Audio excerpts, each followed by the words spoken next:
Russell, Mr. Vought, thank you for coming. You did this in the House, right? Well, you'll get to do it again. I'm sure it was a lot of fun, but I do appreciate you sharing with us the President's budget. Very quickly, I won't take long here. Great on defense. If you're a guy like me, this is the budget you've been dreaming of. I think $1.5 trillion, given the world, I think is justified and necessary, given the changing nature of war and how complex it is, and drones and AI and all that good stuff. We need to sort of change our military footprint. So it's like the best military budget I've seen since I've been in Congress. On the other side, there's some cuts to programs that I think keep us safe. Soft power is important to me, not just hard power. So we'll take under advisement the budget like we do with every president, and we'll work together and try to find a way forward among ourselves. The one thing I do want to mention is our immigration situation that we find ourselves in. During the 4 years of Biden, it was an absolute, complete, total disaster on every front that matters. More people coming in the terrorist watch list by like a bunch. I've been talking about sanctuary cities, those cities and states that ignore federal law, that refuse to work with the federal government in deporting people here illegally, are magnets for future illegal immigration. And I'm dedicated, like everybody on our side, to do something about that.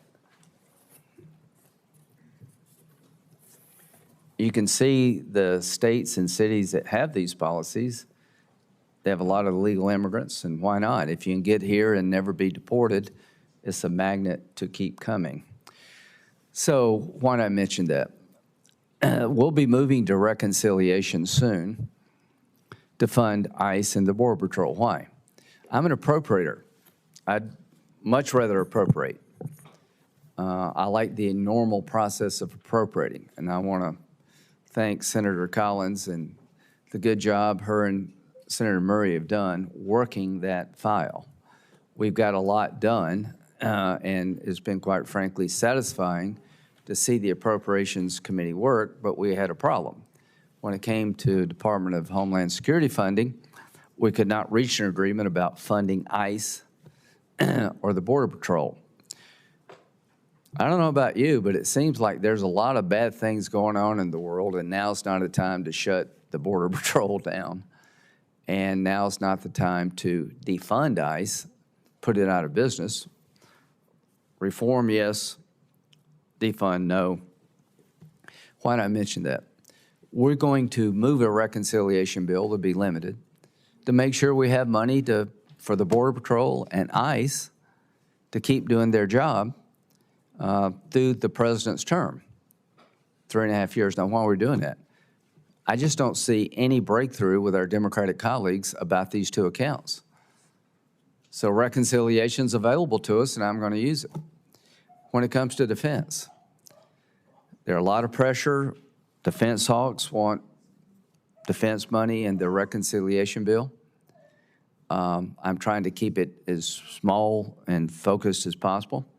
I have hope that the supplemental will get passed whenever you send one over, what you need for the military, that we can work in a bipartisan fashion. Pass that supplemental will have some things in it that my Democratic colleagues want, as well as military funding. If that fails, I will urge the president to do another reconciliation bill for defense, because the appropriations process would have failed. And we can't accept failure when it comes to funding the Border Patrol, ICE, or additional money for the military. I'm hoping the Iran war winds down fairly soon in a way that won't start new wars, but there are other conflicts out there. Ukraine, Russia is one of the bloodiest wars in the history of this century. Last night, there was a massive attack by Russia. Putin's the problem, not the solution. And there's a bipartisan breakthrough, I think, coming when it comes to Russian sanctions. to put in place a sanctioned tariff regime that will make those who buy cheap Russian oil pay a price. It's time to end this war, and it's time to put pressure on Putin. I understand pushing Ukraine, but I want the Senate to lead the charge of putting in place infrastructure to put pressure on those who prop Putin's war machine up. And I think we're very close to being able to reach an agreement with the White House, Democrats and Republicans, to do that. So as to the budget, this committee is going to hear what you have to say. I'm enthusiastic about the defense part, concerned about other parts, and we'll work together. To my colleagues on the Democratic side, I appreciate very much your commitment to find a way forward against Russia. We don't have that consensus when it comes to the threats facing us from Iran. And why are we doing reconciliation? You did the Obamacare Inflation Reduction Act. You did big things for reconciliation. We did the Working Families Tax Credit bill. But the next reconciliation bill, the one coming up, is designed to fix a problem. When the Appropriations Committee fails, this tool has to be used. And as budget chairman, I'm going to use this reconciliation tool when the appropriation process fails to the extent that I can. Thank you. Thank you very much, Mr. Chairman, and welcome, Director Vought. My colleague to my left and I have worked on a number of projects together, but there's many points that we have. Make sure that's where I sit, right? Yeah, okay, good. We may have a very different perspective on, and certainly I know you mentioned reforming ICE. I think that's incredibly important and was the key to being able to go forward, because ICE is operating like secret police. In a great irony, they've adopted the tactics of Vought, the secret police of Iran, of showing up in unmarked vans and unmarked uniforms and failing to get judicial warrants to knock down doors and detaining people without access to attorneys and family. People were being disappeared into the system. Those are all the types of factors that made the Vought so hated in Iran that contributed to the 1979 revolution. And yet now we have those same practices exercised right here. And that is a terrible, terrible mark on our democratic republic. You're a very important man, Mr. Vought. You were a central architect of Project 2025, and now in your role as head of OMB, you are the chief engineer of the Trump administration's train. Virtually nothing happens that doesn't go through OMB. So this is the first chance we've had to have you before the committee since the president came into office, and I think that's important for you to be here. You note in your opening message on your budget, then I quote, "A historic paradigm shift in the budget process is occurring." And I certainly agree with that, because this is an extraordinary families lose, billionaires win budget. We saw that in the major H.R. 1 piece of legislation last year that cut health care and Savage Nutrition to fund tax breaks for the very richest Americans, and which added, by CBO's estimate, $30 trillion to our debt over the next 30 years, or if the interest rates are 1% higher than they had in their model, $50 trillion in additional debt over the next 30 years. To savage programs for families in order to run up debt and make billionaires even richer, well, that is a paradigm shift and not a good one. And there is another paradigm shift underway that is deeply disturbing. The Constitution assigns 3 powers to Congress: the power of taxation, the power of the purse, and the power of war. And President Trump has violated all 3 of those allocations in the Constitution. trying to take and say, those belong to the executive branch. I'm going to take those. And that is simply a huge assault on our Constitution. You know, the very first bill the Senate ever considered after it convened was an issue of tariffs. And for 3 weeks, the senators sat around and said, how much should it be on molasses? And how should it be on a keg of nails? And so forth. And every president has understood the power of taxation belongs to Congress until this president said, no, I'm just going to willy-nilly assign 50% over here, 100% over there, or tomorrow I'll raise it to 20%, without any congressional authorization to do so. And we certainly see under the power of the purse the cessation of programs that have been duly authorized and appropriated by this executive branch. And that is a direct violation of the law and a direct violation of our Constitution as well. The Agency for International Development is certainly one of those agencies that was shut down despite being authorized and appropriated. And public health experts estimate that to date, 780,000 individuals died because of that sudden shutdown, including 500,000 children. The weight of that rests on this administration. And then there's the Consumer Financial Protection Bureau, of which you are the administrative head of. But you've basically shut it down. You know, that bureau has saved in refunds to American families $21 billion since 2011. $21 billion. That's not counting the probably 4 to 5 times that amount that was saved by stopping predatory schemes in their tracks. Everywhere I go, I see, look at all these new scandals, these new strategies to rip off our seniors and rip off our families across the country. Why isn't the CFPB doing anything about it? Well, because you shut them down, essentially, is the answer. And then there's the congressional power to declare war.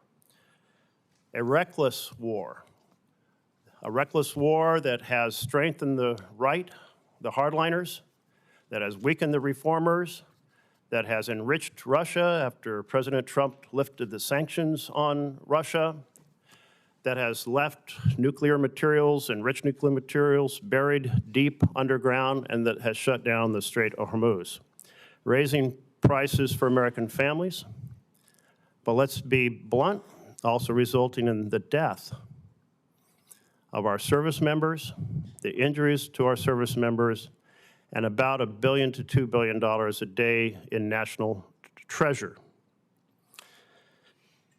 These are profoundly concerning changes and not a paradigm shift in sync with the Constitution. But I was struck in the budget. What's missing in this budget? No plan to bring down gas prices. No plan to bring down grocery prices. Nothing on Social Security, even though we are just 6 years out from exhausting the Social Security Trust Fund. That's of great concern to seniors across this country who will be looking at a 28% cut in their Social Security payments. I really encourage the administration to take on this issue, and I praise the chairman of this committee for holding a hearing on this question. I hope we can get to an actual bill now. But I'd like to see the administration participating in that effort to save Social Security. No funding for aid to farmers hurt by Trump's tariffs. No additional funding to deal with unexpected disasters, despite the enormous increase in wildfires, floods, and hurricanes. No credible plan to reduce the debt. After adding $30 trillion last year, we're now at over 100% of GDP, that is debt to GDP ratio. And we have an entrenched 6% of GDP deficit between the roughly 17% of GDP that we're raising in revenue and the roughly 23% that we are spending. And in this budget, I didn't see any deficit projections. Now, the law requires the budget to have those deficit projections. Section 31 of the U.S. Code 1105 says there have to include at least 5 years of deficit and debt projections, but you chose not to put them in. That is breaking both the spirit and the letter of the law. What the budget does include are projections that President tariffs will raise an eye-popping $1.6 trillion in revenue more than CBO estimates. And CBO estimates were made before the Supreme Court ruled Trump's tariffs unconstitutional. So you would think these revenue projections would actually be smaller than CBO's projection, not larger. So those projections really are fictional. And then we have this massive increase in defense spending, and certainly a difference of opinion that I have with the chair. What we're looking at right now, based on last year's H.R. 1 bill and what's in this budget, is a massive 42% increase in defense spending. And that means that we would be spending more in constant dollars, 2027 dollars, now than we spent in any single year in World War II when our whole entire national economy was driven by a world war. This budget doesn't include the billions or $1 to $2 billion a day we're spending in Iran. It does include a reduction in domestic programs for American families. And those cuts continue to compound. Your budget proposes a 45% cut in non-defense spending as compared to CBO's current law baseline projection. It has less for education, less for health care, less for housing. Its families lose and billionaires win. And that is not a good path for our nation to be on. To put it bluntly, billionaires have enough money. Running this government by and for billionaires and oligarchs, huge assault on the vision of government by and for the people.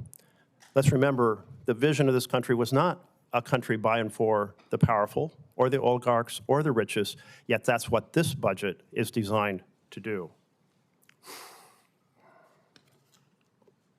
You know, President Trump, when he campaigned, he said, we're going to make this into an incredible country that can afford to take care of its people. We're going to take care of our country first. But what do we see? American families last. Americans' richest class, the Epstein class, first. That is just wrong. This budget is a betrayal of every working family. It's an extraordinarily dangerous change to the vision for our nation.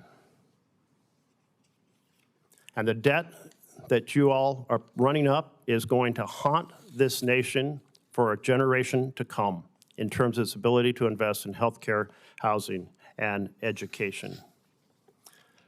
So I think it's important for Congress to recognize and ensure that this budget is dead on arrival, and I look forward to today's discussion. Thank you. We have the OMB Director, Mr. Russell Vought. The floor is yours. Thank you, Chairman Graham, Ranking Member Merkley, and members of the committee. Thank you for having me here to testify on the President's budget request for fiscal year 2027. I look forward to a productive conversation on how to continue the fiscal progress we've made so far. When President Trump took office, the nation was facing financial catastrophe under the failed leadership of the Biden administration and decades of status quo spending strangling our nation. Those decades produced nothing in the area of fiscal restraint. A lot of talk about the problem, but utter futility about doing anything about it. That fiscal futility ended with the return of President Trump. In just 1 year, the Trump administration and Congress have made historic progress on righting our fiscal ship, the speed and scope of which have not been seen in Washington for many years. The President drove enactment of the Working Families Tax Cut Act, which is a once-in-a-generation legislation to end fiscal futility, invest in critical priorities, and cut and extend taxes for working Americans. This bill bent the cost curve for federal spending, achieving nearly $2 trillion in mandatory savings, while securing historic investments in our nation's defense and the Department of Homeland Security without corresponding increases in objectionable non-defense spending. The President also shepherded legislation through Congress that rescinded $9 billion in wasteful spending, which was the first standalone rescissions package enacted by the Congress since 1992. He canceled $3 billion in excessive spending that was wrongly designated as an emergency by Congress and executed a historic pocket rescission to eliminate $5 billion in wasteful foreign aid. Upon signing this year's appropriations bills, President Trump continued to bring discretionary spending under control. The full year 2026 appropriations bills enacted the first real cut to spending in over a decade. It rooted out wasteful spending that the administration identified across federal agencies. The enacted bills reaffirm administration policy to eliminate ineffective federal agencies that do not serve a useful purpose. For example, the bills eliminated all programming for USAID as the administration works to fully shut down the agency after decades of mismanagement and abuse. This also included the complete elimination of the Corporation for Public Broadcasting, which funneled billions of dollars into biased and woke programming at NPR and PBS. We look forward to working with you to achieve even more progress in this year's appropriation cycle. The 2027 budget builds on the President's vision by continuing to constrain non-defense spending and reform the federal government. The budget proposes a 10% cut to non-defense compared to 2026 levels. Within this total, the budget maintains investments in border security, immigration enforcement, delivers on the President's commitment to support law enforcement and combat violent crime with a 13% increase to the Department of Justice, and honors the nation's sacred obligation to military veterans. In addition, the 2027 budget eliminates wasteful green new scam projects that are dependent on foreign supply chains, returns control of education back to American families, and roots out waste, fraud, and abuse in programs both at home and abroad, ensuring that every taxpayer dollar makes America safer, stronger, and more prosperous. The budget simultaneously builds on the historic $1 trillion fiscal year 26 defense top line by requesting $1.5 trillion for 2027, a 42% increase as promised by President Trump last year.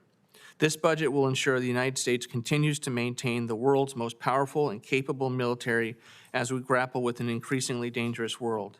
It is a sizable increase that I want to explain. It is meant for significant paradigm-shifting investments. For instance, the President and his Department of War are exhibiting tremendous leadership to build more ships, planes, drones, munitions, and satellites faster without the backlog status quo.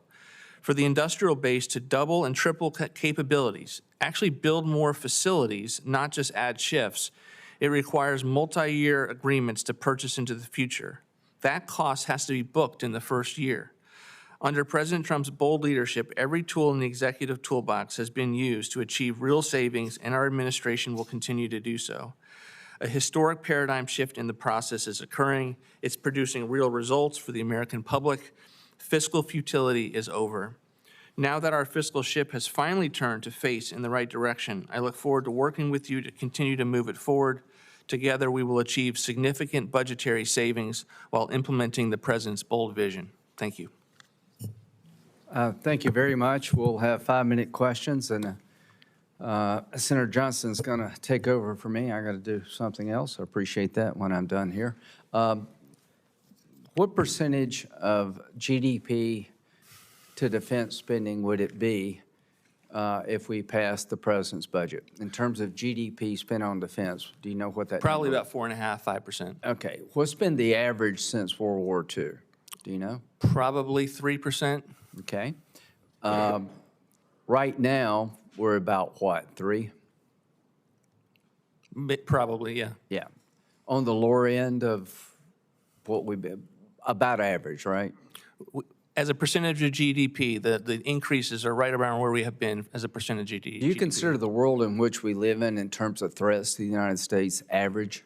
No, we have adversaries across the globe, and the President is taking action against them. Well, I spent a lot of time in this space. There's nothing average about what we're facing. We got a world very dangerous. We got bad actors on the move. Thank God President Trump is trying to stop one of them, the Iranians. This got nothing to do with the budget, but do you think if Iran had a nuclear weapon, they'd use it? We certainly wouldn't want to tempt them to use it. That's a key foreign policy objective of this president. Well, we don't want to even play that game. If you're Israel, you certainly don't play that game. One Holocaust is more than sufficient. So we're having to deal with a nuclear-armed Iran, their ambitions. We got a more aggressive China. Would you say China's fairly aggressive, at least in the economic space, military buildup? Yes. China is on the move, folks. We all say, you know, we want to protect Taiwan. We got to do more than just talk about it. They're building a big deep water Navy, and we need to up our game. Do you know how many ships we have in our Navy? Around 290. Okay, and they say we need how many to really cover the space? We need to go up to at least around 400 ships. Okay, well, how do you build more ships? You need money. And if you don't build more ships, you have a gap. So I would say there's nothing average about the environment we live in, that we got a lot to do in a quick period of time to keep us safe. That's why I support the budget. So we go from 3 to 4.5, but if you look in the history of America, since World War II, 4.5 is not like loading up the place. I think it's consistent with it's kind of the Cold War number, to be honest with you. So my belief is you're very much on track with defense spending. The necessity is there. When it comes to the supplemental for defense, do you know when it's coming? Not yet, Senator. We are working on it. We do want to continue to assess when it will be needed by and how long the operations will last. But we have it, we're reviewing it, we're well aware, and we'll make sure we send it up. Sooner rather than later. In terms of illegal immigration, does it cost America or is it a benefit to America? Illegal immigration costs America, both in crime and communities being ravaged, but also just the extent to which these individuals on our benefit rolls. Okay. Now, let me ask you this. Is it fair to say that every part of the government through the appropriations process has been funded for this fiscal year except ICE and Border Patrol? Correct. So as we sit here in the appropriations process, there's no money for these two accounts. How do you feel about that?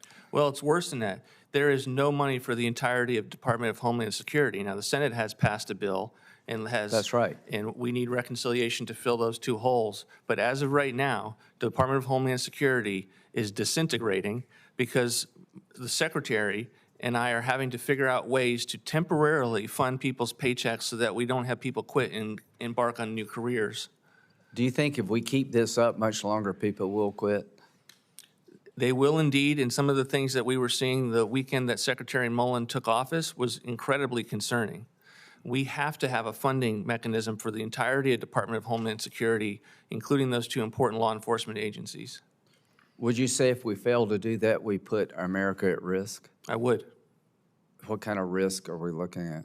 Well, the Department of Homeland Security was created for a reason. It was because this body wanted an entire department It came about after the attacks of 9/11. That's correct. So the Department of Homeland Security was a reaction of the federal government to make sure 9/11 never happened again. Is that right? That's correct. I want the American people to know there's no money for the Department of Homeland Security because we can't reach an agreement among ourselves. And if you thought the Department of Homeland Security was necessary to avoid another 9/11, the whole damn thing is shut down. So if there is another 9/11, don't blame me. I am trying everything I can do, bipartisan or otherwise, through reconciliation, to put money in an agency that's on the front lines of defending us all. What we're doing here is incredibly irresponsible, incredibly dangerous. And what you said about ICE, I want to disassociate myself completely with what Senator Merkley said. I've been here for a while. I'd like to stick around. I've never been more worried about the dysfunction of this place now, leading to a bunch of Americans getting killed. Thank you. I thank very much, Mr. Chairman. And have you included, Director Vought, estimates or a fund for the war in Iran in the budget you presented to Congress? No, sir. Are you planning to present that in short order? We are working on a supplemental for Congress for additional needs. We're working through that review process. Part of it is the length of the war.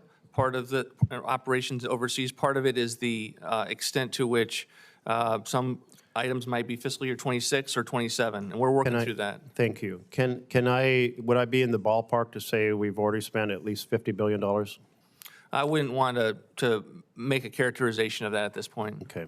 I would say, as the most knowledgeable person in the executive branch on the budget, I would expect you to have pretty good numbers on that, so I'm a little disappointed in that answer. My understanding is that the most recent plans, at least circulated in the press, have been to present a supplemental of somewhere in the ballpark of $80 to $100 billion. Is that more or less where you're headed? Well, again, I think my guess is if you were to be on the inside of the Department of War, these costs would fluctuate given the day, and so I think it's hard to give you an average cost, and that's one of the reasons we're going to come after much work and review to give you a full request with the time. Thank you. I do think it's important when a budget to include all the things that we know are going on in order to have a good foundation when it's presented. But I do look forward to whatever you present in the near future. I noted that you did not include deficit numbers in your budget, even though those are required by law. Why not? It's a discretionary budget. One of the things that I believe is important is to not confuse the country when we're in the middle of several reconciliation efforts over the next year. This is making sure that you can start the appropriations process. We did a mid-session review in which we will comply with the law at the mid-session point about how we are doing. It's also, one of the things when you do I'll take that answer. Thank you. When you take the full budget. I disagree with the notion that it's discretionary to follow the law. The law did require deficit numbers. They can be extracted if one sits down and does the numbers from your revenue and spending projections, and that includes a deficit of about $2.2 trillion in 2027. I think perhaps the reason you didn't want to include deficit numbers is you didn't want to draw attention to we are in a situation where we are not in a major recession, and you're not including in this the cost of the war, so that's not a factor, and yet we're continuing to drive this nation deeper and deeper into debt.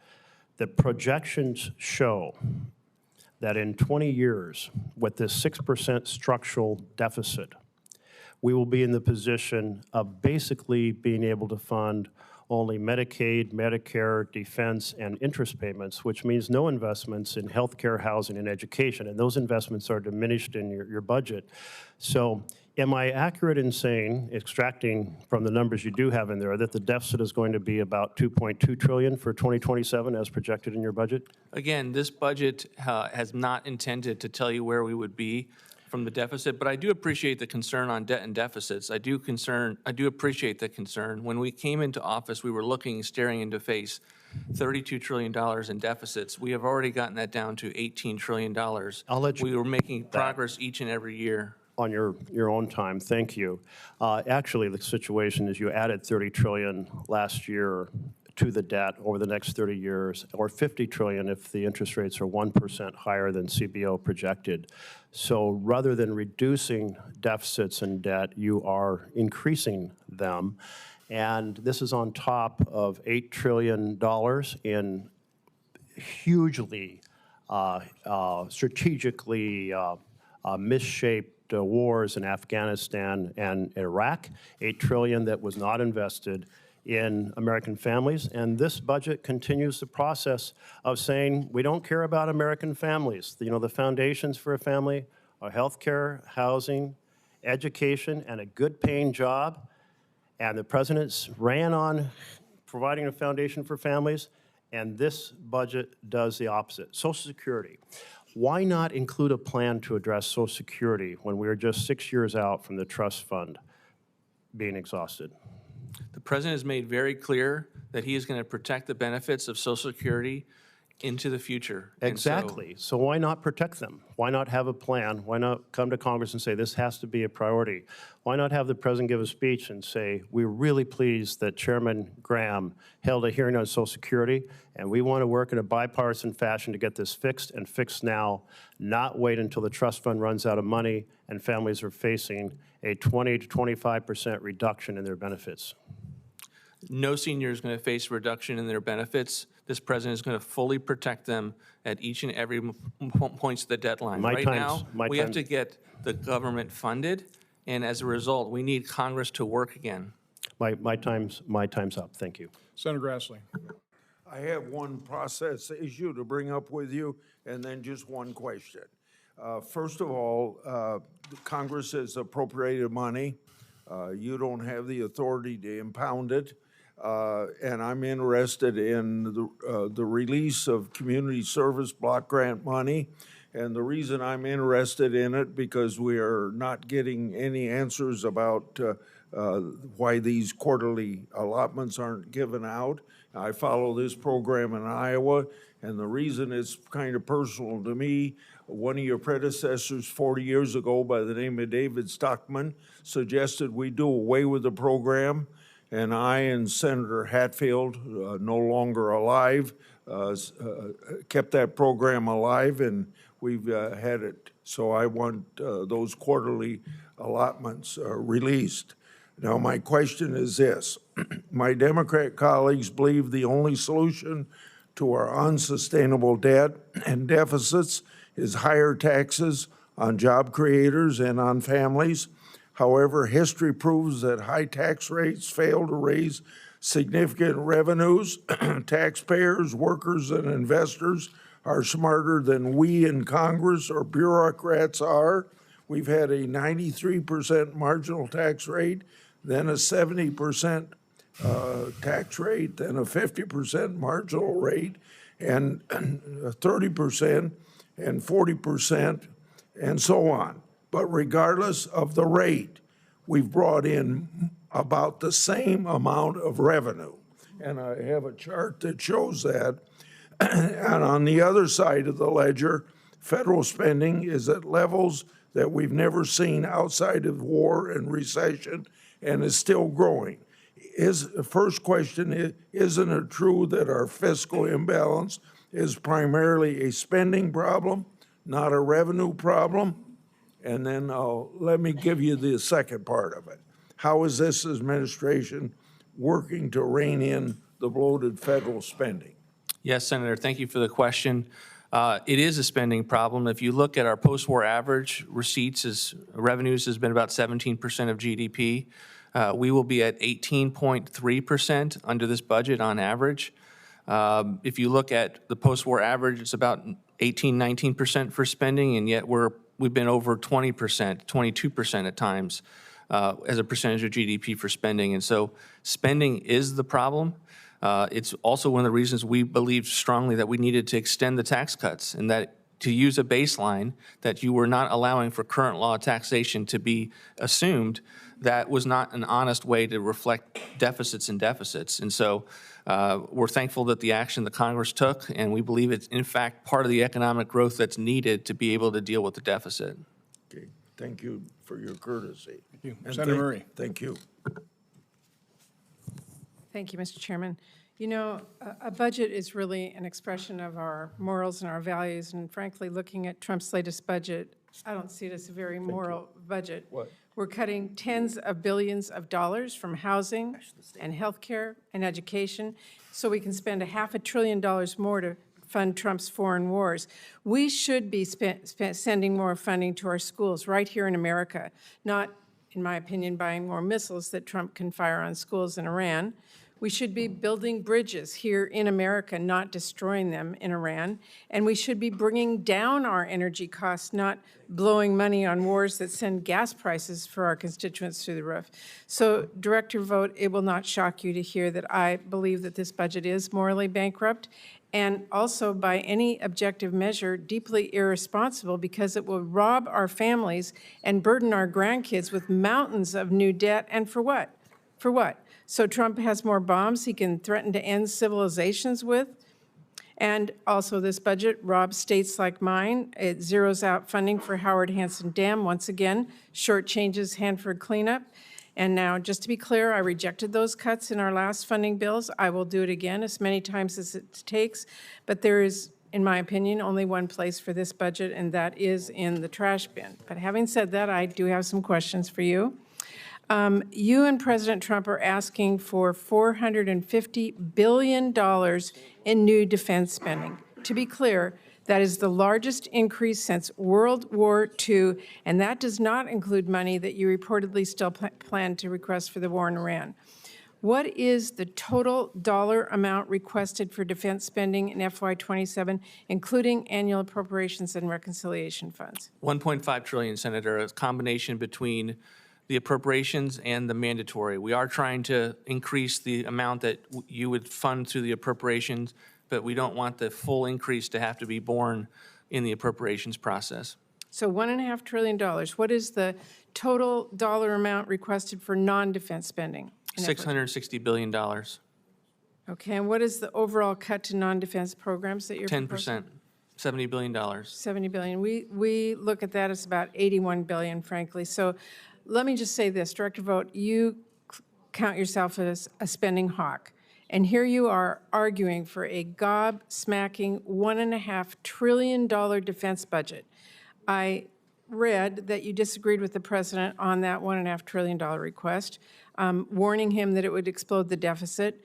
Did you warn the president or administration officials that spending this much on defense would explode the deficit? Senator, I fully support this budget. We go through a long policy process. It's needed for the Department of War. It's one time. It's designed to have paradigm-shifting investments, like I mentioned in my opening comments, to be able to fund now what this president's willing to do, multi-year agreements, and it's necessary to keep us safe. I mean, I've never been more confident that the administration is doing whatever it can to be efficient at the Department of War, but there are bills that need to be paid with regard to drones and munitions and planes Well, that have to you can do your political capitalize on statement that later. I will moment. just say for the record that people at home need to understand this. The president is proposing that we cut over $73 billion in our domestic funding for things like education and healthcare that are critical for our economy, for our families, for the future of our country, to help pay for a truly jaw-dropping $500 billion in increase in defense spending. So I just think that we have to all recognize what is going on here and be smart about how we put together a budget as we go forward. So, Director Vought, let me just ask you, we're here to talk about next year's budget, obviously, but as we talk about it, this administration is spending billions on the war in Iran as we speak. I heard Senator Merkley ask you a question, and I just want to confirm this. You have no idea, none, how much has been spent on the war so far? We don't have that figures right now, I think in part because it's fluctuating on a day-in, day-out basis. But it's one of the reasons we want to, are studiously reviewing. You can't even give us a range. No, I'm not going to give you a range because I don't want to be You're just not inaccurate. going to tell you and tell us because you don't want us to know how much is being spent. We have a responsibility here. Senator Merkley mentioned that. We have to know how much is spent so we can put our budgets together, so we can make our annual appropriations. And I just find it outrageous that as director, you're not willing to tell us what those costs are. It's your job to know. Let me also ask you, you said that the appropriations process has to be less bipartisan. Do you stand by that statement? Well, that was coming at a time during the rescissions process in which the use of a statutory process was derided by one side as a shot against the bipartisan appropriations process. And it's not.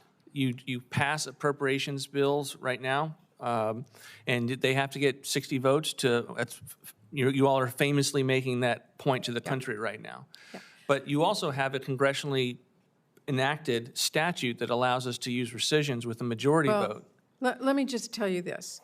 As a member of the Appropriations, longstanding, we work out very difficult differences between each other.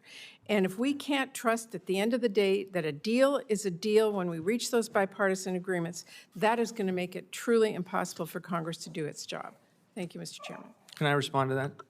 Certainly. You know, No, on Chairman's time. Go ahead, please. we had a deal with regard to a bipartisanly negotiated DHS bill that would have funded DHS, and that was walked away. Let me make it very clear. I was at the table working on negotiating that. We worked really hard to come to an agreement. Obviously, we are not there yet. The Senate has now passed twice a bill to make progress on that. The House has not taken it up. I will take a backseat to no one on working hard to get the funding done that we need to get done. Thank you. Let me, before I turn it over to Senator Corner, let's try and clarify how you account for defense spending, war spending. An awful lot of what is being spent on the war is just part of general annual operations and appropriations, correct? Correct. We've got ships sailing, we've got airplanes training, we've got the servicemen that are already being paid. So the cost of the war is, obviously, there's an uptake in terms of how much is spent on those kind of operational things. But again, that's covered under appropriations. Then, of course, you have the depletion of the munitions, correct? So it'll take some time for you to really ferret out exactly what was all expended and what's going to have to be replaced, correct? Correct. In terms of 1.5 trillion, that's not necessarily outlays, correct? I mean, you are going to be authorizing 1.5 trillion, but again, as you're telling me in your opening, this is for long-term contracts, and these outlays could be spread over a number of years. Am I getting that correct? That's correct. We're always asking for budget authority. Outlays spends out over a period of time. So do you know what the increase in outlays is going to be, 2027 versus 2026? Again, exclusive of the war cost. And not as it pertains to DOD. I will say that DOD spending is typically going out. A vast majority of it in that first year. It's not transportation funding, which is, takes forever to go through the system. So these are important investments. We've run a thorough process for fiscal year 27. One of the reasons why we're up here this month is because the extent to which we were working with Department of Defense to make sure this money is well spent, and we're proud of the budget that we're here to articulate. Okay. Senator Cornyn. Director Vought, what components of the Department of Homeland Security are currently unfunded? Senator, all of them are unfunded, including the Disaster Relief Fund. As we draw down that fund, we are not prepared for a natural disaster from a funding standpoint. All of the law enforcement agencies, TSA, right now we are temporarily using a fund from the One Big Beautiful Bill to pay salaries so that the Secretary of Homeland Security doesn't have a complete walkout on his hands. Does that also include the Coast Guard? And, Yes, sir. And CISA? Yes, the sir. Chief Cybersecurity Agency of the U.S. federal government? Yes, sir. So no money for any of those functions? No money for the Department of Homeland Security in its entirety. So I understand our Democratic colleagues are angry with ICE because they don't believe in enforcing our immigration laws, but the tool they've used to defund Department of Homeland Security reaches far more broadly than just ICE, correct? That is absolutely correct. I want to talk to you about defense spending. And do you believe, as I do, that national security is the first responsibility of the federal government? Absolutely. That all of the rights and privileges and freedoms that we enjoy as Americans flow from our ability to defend ourselves and our interests? Absolutely.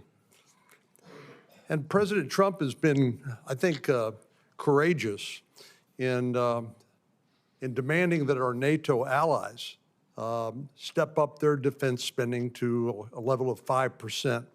Is what the President has proposed in this budget, does it exceed 5%? No, it should be in the area of 4.5%, 5%. So basically what the President is proposing is that the United States do what he's demanded that our allies do in Europe so that the American taxpayer doesn't have to bear the burden of supporting the national security apparatus for basically the entire world. I was intrigued to see in the, I guess it was the Wall Street Journal, a story about Steve Feinberg and the Deputy Secretary of Defense, or of War now, and the transformation that is being undertaken to make sure that we are dealing with the changes in the way that wars are conducted. Obviously, Ukraine has changed the nature of warfare, and now instead of multi-million-dollar weapons, cheap drones and other weapons are being used on that battlefield. And ironically enough, Ukraine is now teaching the rest of the world how to use these new technologies. But talk to us in the long term. Isn't it important that we get the Pentagon in a better position when it comes to purchasing the weapons and aircraft that we need?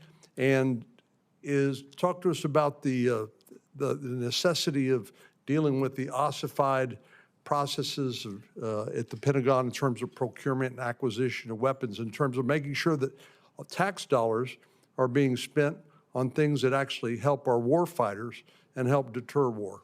Senator, I think this is a really important point. I mean, I think sometimes you can assume that the defense contractors are just putting out what is needed for the various things that we're going to have to deal with in this world, as opposed to getting the kind of annual, yearly, this is what we do, and we're not going to go beyond that. What the president has done and his team at the Department of War, and I've worked hand in hand with them, I've been in these meetings with the prime contractors and the president, is to say, you have to scale to a level that you have not been planning on, and that's going to require, you need to do it. It's based on your bottom line, but you need to know that you have a partner in us that will procure over many years. It's not just enough to have an added shift, right? You need more facilities across the country, and that's what this budget is designed to do. It's also coming at the time where the president's putting a lot of pressure on these same contractors not to do stock buybacks, not to do dividend payments, so that when you get to a quarterly earnings and they've got a backlog of ships, of which they do, that you're not rewarding bad behavior. And so this is part of a combined effort of putting pressure on that community, but also making sure we have the resources. So if they say, look, we're going to build a facility that's going to add X number of drones and planes and ships, that we as a buyer can be ready to take that good deal. That's what this budget is about. Senator Wyden. Thank you, Mr. Chairman. And I want it understood that I think what we have seen in this administration is a wildly skewed set of priorities. And essentially all the money now, there's an effort to send it to the war in Iraq. And the reality is 100% of U.S. senators voted for the DHS appropriation. We came together and did the right thing. You can't get, on typical days, 100% of the senators to order a 7-Up together. And 100% were there on this budget question that's so crucial. And what I want to do for my time is move this to the consequences of your budget for real people and what it means every day. And I'm going to start with the effort to talk about wildfire preparedness. What we're dealing with in our area is you all are bringing a wrecking ball to this crucial area when we are looking at one of the toughest wildfire seasons in decades. And the reality is you all illegally withheld funds in the past for firefighting, which resulted in a departure of 1,400 qualified firefighters from the Forest Service. You empowered immigration enforcement agents to actually arrest and detain firefighters who were in the middle of fighting a fire in order to protect all of us. And just a few weeks ago, the Trump administration announced a complete dismantling of the Forest Service, the agency largely in charge of helping Western states prepare and fight fires, once again for the budget. So I have a very specific question. Between your budget and the staffing cuts, I can tell you people in the West, all over the West, clearly in Oregon, but all over the West, there's the same kind of concern. And I would like to hear you commit to me that my state will have the same number of firefighters and Forest Service staff on hand this summer in order to prepare for what looks like a devastating wildfire season. Will you make that commitment? Senator, I need to unpack the claims that you're making. This president cares incredible amount. This is my time. No, but I understand there's a story to tell with regard to this. We fully fund all fire prevention accounts. This president cares a lot about it. He's very interested in making sure there's one point of contact to say. We lost 1,400 qualified firefighting personnel at the outset. So that is a fact. And I want to know on my time, and you can talk to other senators on their time, but the reality is we want to know, are we going to have the same number of people on a very different firefighting season? During firefighting season, you're going to have the full weight of the presidency to make sure it's fought with. You're ducking. Let the no, record show. I'm happy to look at whatever facts that you have after the I'm hearing. asking a specific question. Will we have the same number of firefighters and Forest Service staff And I'd like a yes or no answer to that. Will we have the same number of people? Well, Senator, I'm not in charge of the Forest Service, so how they allocate their resources in fire season is something you have to ask them. Well, you're making changes in the agencies, you're cutting projects all over the West. One more question, because time is short. With respect to mental health, the Trump administration is planning to slash $2 billion from substance abuse prevention and mental health, according to press reports. I and others made a gigantic stink about it. We said we're not going to let that happen on our watch, and less than 24 hours later, you seemingly backtracked on the cuts. Now the newest budget would eliminate the substance abuse and mental health program entirely and merge it into a new agency, which you combine with a $5 billion cut from the, for that new agency. So we're seeing a failure when it comes to mental health as well. We're in the middle of an opioid crisis. What's your budget going to do to help with that? We believe we have a very aggressive proposal with regard to a block grant for mental health and drug abuse, opioids, addiction. We do make reorganizations within the department because we actually want the department to work better, and our officials there have put forward proposals that we think will actually lead to better care. We want less funding to go through nonprofits. Sometimes as we are going through the process. Nonprofits who are on the front lines are completely against your program. They're completely against your idea of eliminating the substance abuse and mental health program. Talk to them, and I think you'll see that. Well, they often share a viewpoint on public policy that we reject, which is one of the reasons that we are going through programmatic reviews. Some of them are ended, and we've put the funding forward. But those nonprofits are often of a different viewpoint than us. My time is about to expire. I just think that your views with respect to mental health are yet another moment in hypocrisy, because you give these big speeches in terms of fighting crime, but when we want to do something that'll make a big difference, you say, oh, it'll be fine to block grant it, and we'll just settle for that. Thank you, Mr. Chairman. Senator Kennedy. Mr. Director, welcome. Thank you. I want to ask you your thoughts on a few subjects. I consider you to be an expert on the federal budget and on public policy in general. I want to talk about the situation that you inherited from the Biden administration. Would it be fair to say that if we had discovered life on Mars, President Biden would have sent it money?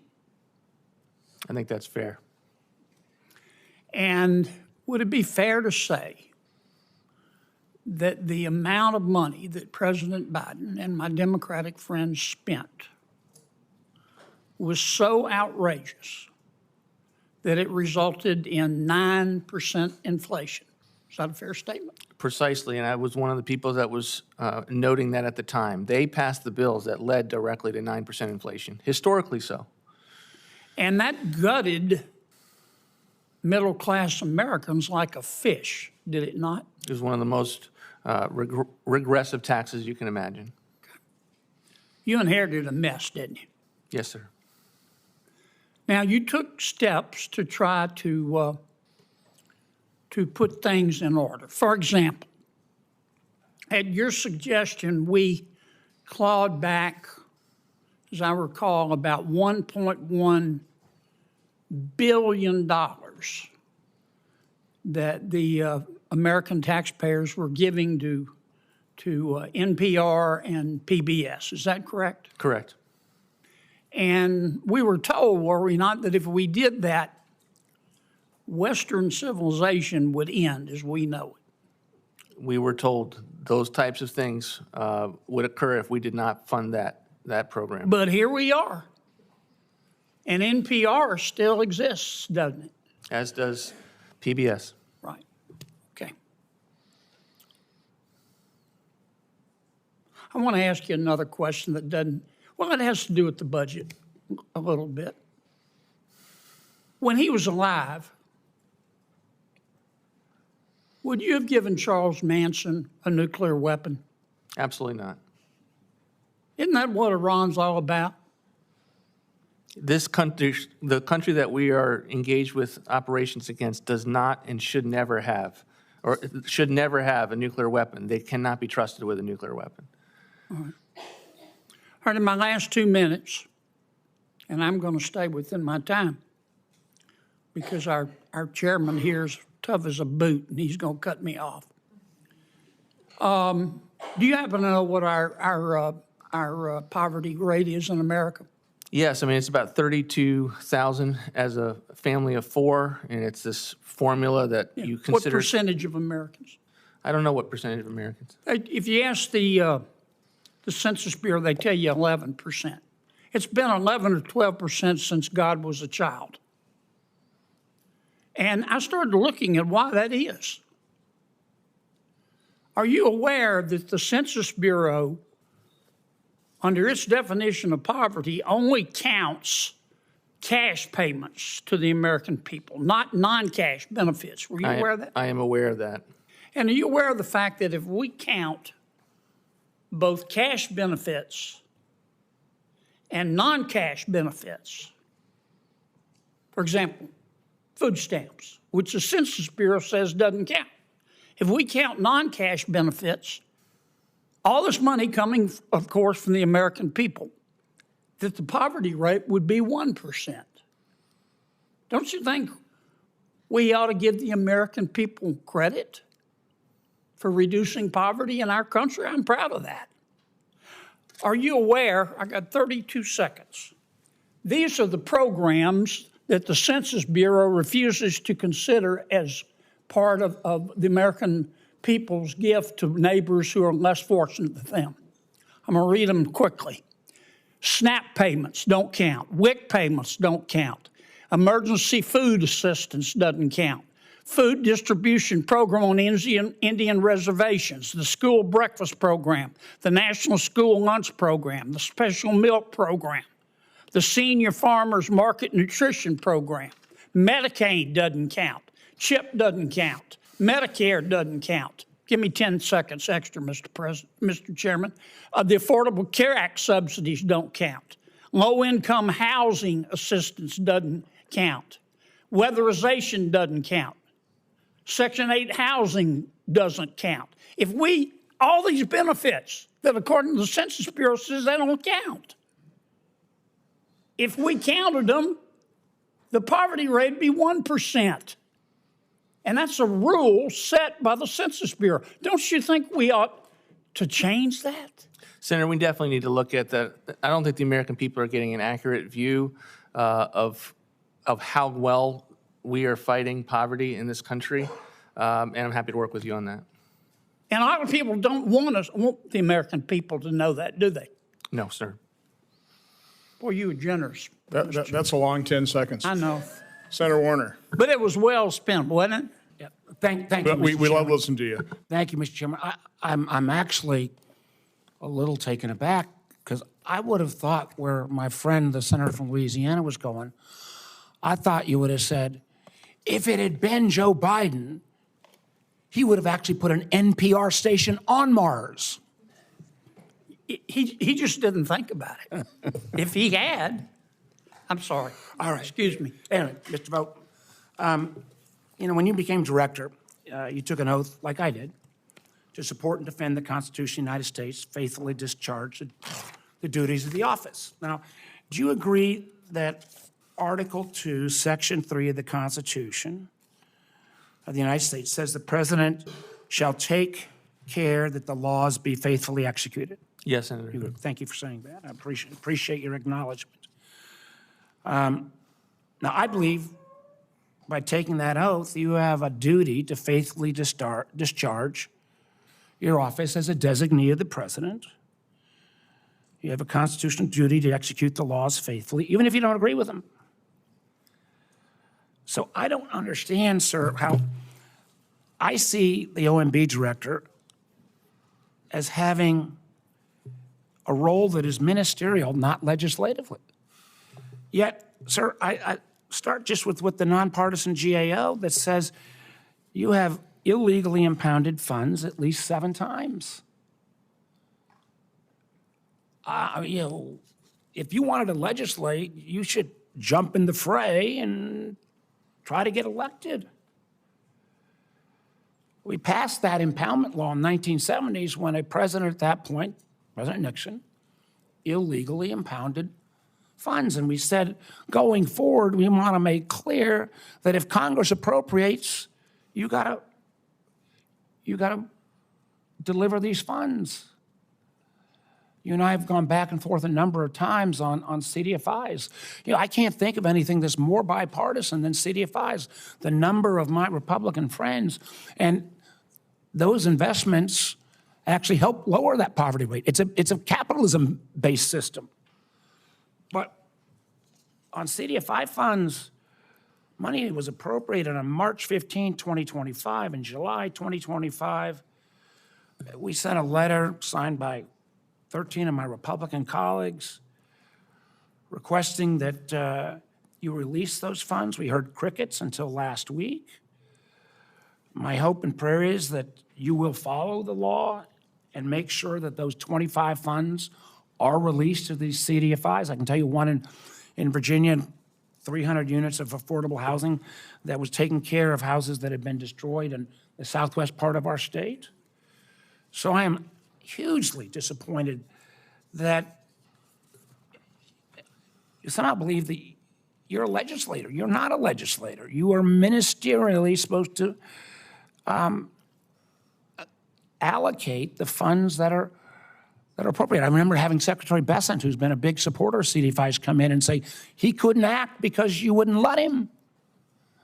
Do you have authority over the Secretary of the Treasury?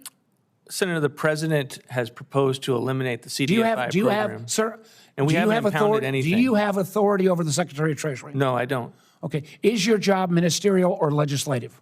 The Congress has given us statutory authorities to make sure that that funding is well spent. So when we So you are the arbiter. Something like CDFIs, which frankly President Trump was the leading champion of in his first term, overwhelmingly supported. Your judgment is more important than the huge bipartisan majority that supported CDFIs? No, Senator. In fact, we released the money last week, but we are trying to make sure CDFIs are consistent with our agenda. Let me just give an example. You released the funds over a year. You released the funds over a year after they were supposed to be released. I believe that is a violation of your duty. Let me A Pride fashion show called Sashay the Runway promoted transgender housing. $3.7 million for the Opportunity Finance Network, which has sought to address a white monopoly on capital through racial justice. Also, all of these CDFI programs are exempt from ability to repay. Director Vought, if Congress had appropriated money for housing on Mars, my belief is your job is to administer, not make that judgment. It is our job to make the judgment. It is our job to fight back and forth and then legislate. Administer it well. That is also our job. I think the GO has said you have violated your office 7 times, illegally impounding funds. We have not impounded a single thing. I think it is disgraceful, and I think I would hope and pray that my Republican colleagues would join me and say, because they'll maybe be a Democratic OMB director at some point. I don't want some future director of OMB determining what is good and what is not good. That is our job. Thank you, Mr. Chairman. Senator Marino. Thank you, Mr. Chairman. So, Director Vought, you're aware that 100% of senators did vote to fund all of DHS except for Border Patrol and ICE because the Democrats would not fund Border Patrol and ICE without basically eliminating immigration enforcement in the interior of the country. Is that accurate? That's accurate, and they left out that for about for about an entire month, we were in a shutdown of the entire department. Right. So obviously, given the choice that Republicans face between ending immigration enforcement in the entire interior of the United States, making the entire country a sanctuary country, or funding everything in DHS but Border Patrol and ICE, and then fixing that through reconciliation was the only path forward, correct? It is the only path forward. But you would agree that that's an abdication of the responsibility to actually appropriate money the right way, correct? I would. Like, we don't want to be doing budgets going forward through half appropriations and half reconciliation, correct? Correct. All right. Now, the more or less, so just give me a quick estimate of how many people work for ICE and Border Patrol. You know, I don't have that in front of me, but thousands. Thousands, right? Tens of thousands, probably? Yes. Do you think they're all bad people? No, I mean, these are some of the best of our nation. These are people that, in an environment that is very tense right now in our country, they have put themselves forward and says, I want to do my part to keep our community safe, and I think that's incredibly commendable. So these are moms, these are dads, these are brothers and sisters. These are people who are American citizens working every day to defend us. What does it do to the morale when you hear, even today, just today, in this exact hearing, those people compared to the Iranian secret police? What does that mean to that mom or dad who has their kid referred to that way? I think it puts a target on them. I think it's incredibly unhealthy for those individuals, and they're not going to want to do, and they're not going to want to sign up for that kind of work anymore. Yeah, I mean, I remember when Democrats used to be the party of working Americans, and when they disparage working Americans that way, it's a total and complete disgrace. Let's move on to another quick issue. One of the members of this committee earlier said that a budget is a reflection of, and I'm quoting here, their morals and values. When the Democrats had unified control of government, they passed a $7,500 subsidy for electric vehicles. Are you familiar with that program? Yes. And that program went to about 250,000 people per year to primarily lease foreign-made, extraordinarily expensive vehicles. And the people who benefited from that was the wealthiest of Americans. People who would lease an electric Rolls-Royce, an electric Lamborghini, an electric Porsche, an electric Mercedes. What does that say about the morals and values of the Democrats, who every single one of them voted to give $7,500 to the people buying those type of vehicles? It's out of whack, and I think it's also out of whack to allow a Biden administration to let the child care program be so poorly run that you have an explosion in fraud. I mean, program after program, we see this from the Democratic Party. So let's talk, I'm glad you mentioned fraud. Let's talk about fraud. What's an acceptable level of fraud? Zero. Zero. And what's the current level of fraud in the federal government? More I or don't less. think we know, but I think we have, billions, hundreds of billions of dollars that is out there in fraud that this administration is going to go out with abandon. So when we passed the working families tax cuts, by the way, it was no tax on tips, no tax on overtime, no tax on Social Security for working Americans, deductibility of auto interest for Americans to buy and finance American-made automobiles for working Americans. We took SNAP and said, hey, you can't have more than 6% fraud, which kind of honestly is a little crazy because that number should have been 0, right? But the Democrats will say, well, that was cutting SNAP. Is that cutting SNAP when you say you can't have more than 6% fraud? No, absolutely not. So it's just interesting to me that you would have a Democrat Party that's abandoning the working class and, quite frankly, perfectly content with fraud. And by the way, not only abandon the working class, disparages working Americans, calls them Gestapo and secret police, everyone. Because, what's interesting to me is you look at the depraved individuals that serve in this body, people like Eric Swalwell. I don't know that I'd want to be categorized the same way, and I don't think it's fair to do that to Border Patrol agents. One last thing, Ford and General Motors, do you think they have a lot of employees? Yes. About 350,000 combined worldwide. We've been able to eliminate that level of government employees. Is the government functioning at least as well or better than it was before we eliminated 350,000 federal employees from our workforce? It's functioning better, Senator. How is that possible? Because we're doing things more efficiently, and we're finding people in places previously that most of them are already gone that we're not performing enough to warrant a taxpayer-funded job. And we've been able to do it better, cheaper, more efficiently. Thank you. Senator Kane. Mr. Chair, there's been some discussion about the bill that the DHS funding bill that the Senate passed unanimously now twice. The House, the votes are there in the House to pass it. The leadership will not take it up. You were before the House yesterday. Did you encourage the House to finally pass the DHS bill?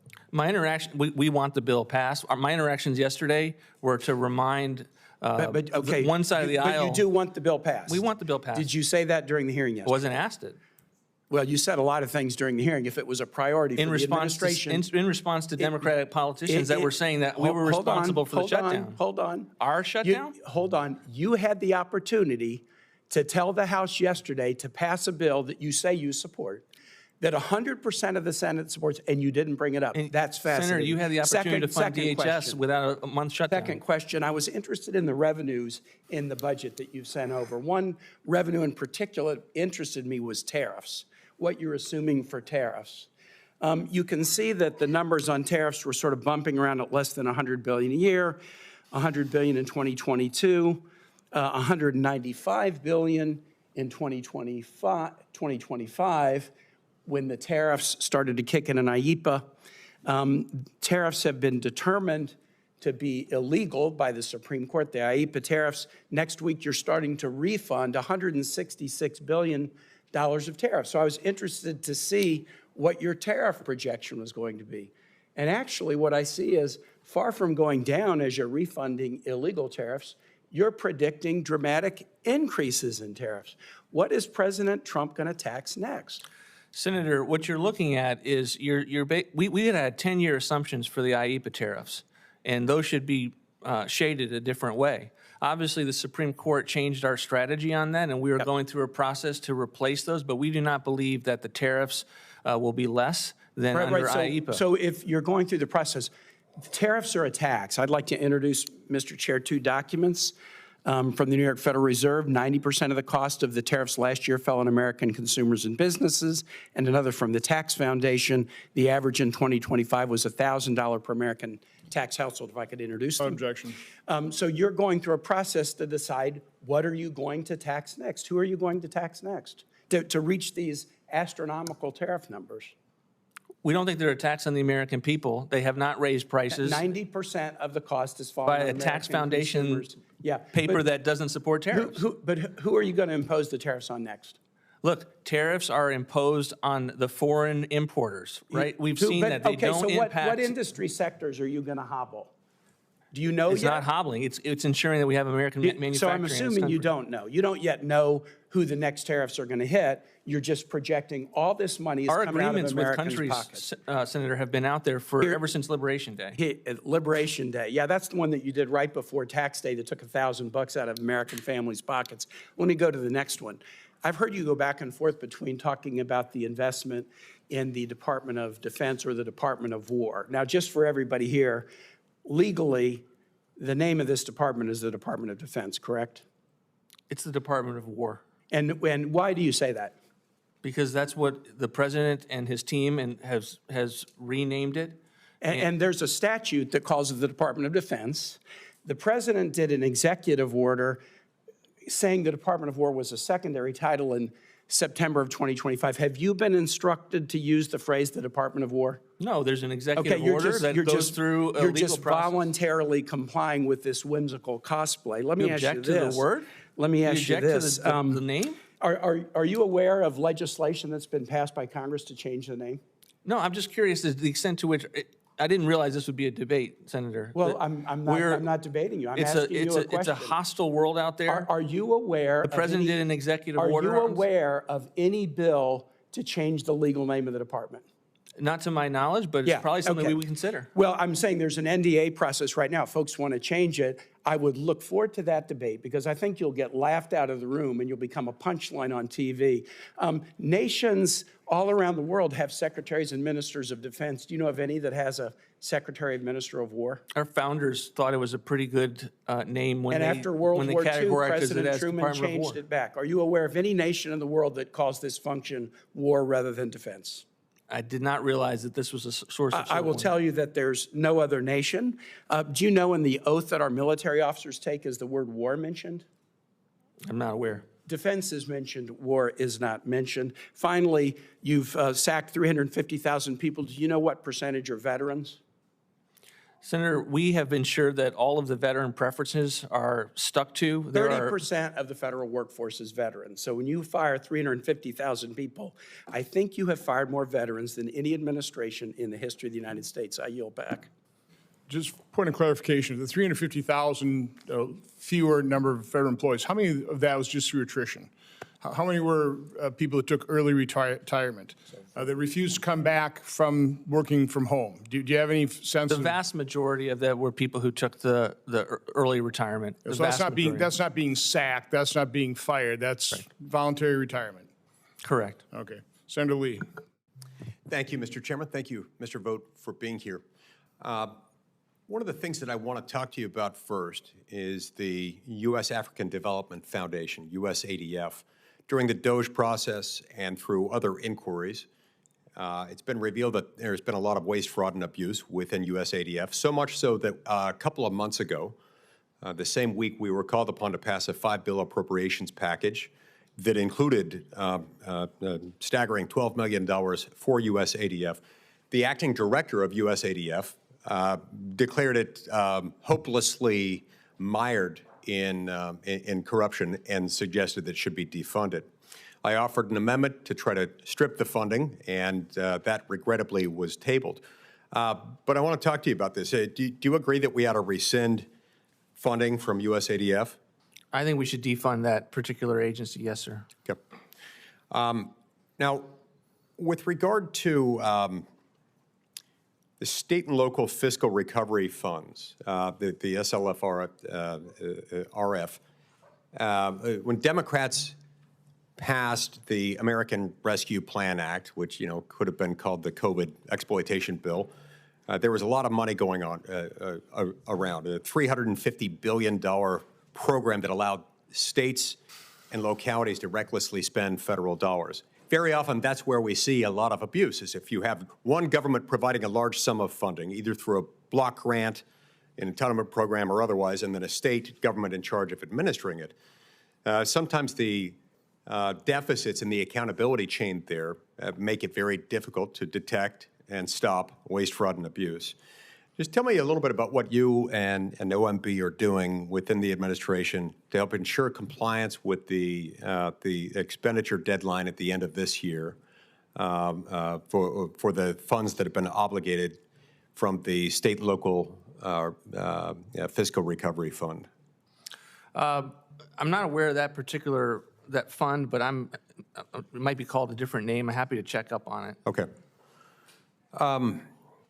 Now, President Trump last month established something called the Task Force to Eliminate Fraud. Very worthy objective, and there's certainly plenty of fraud to go around.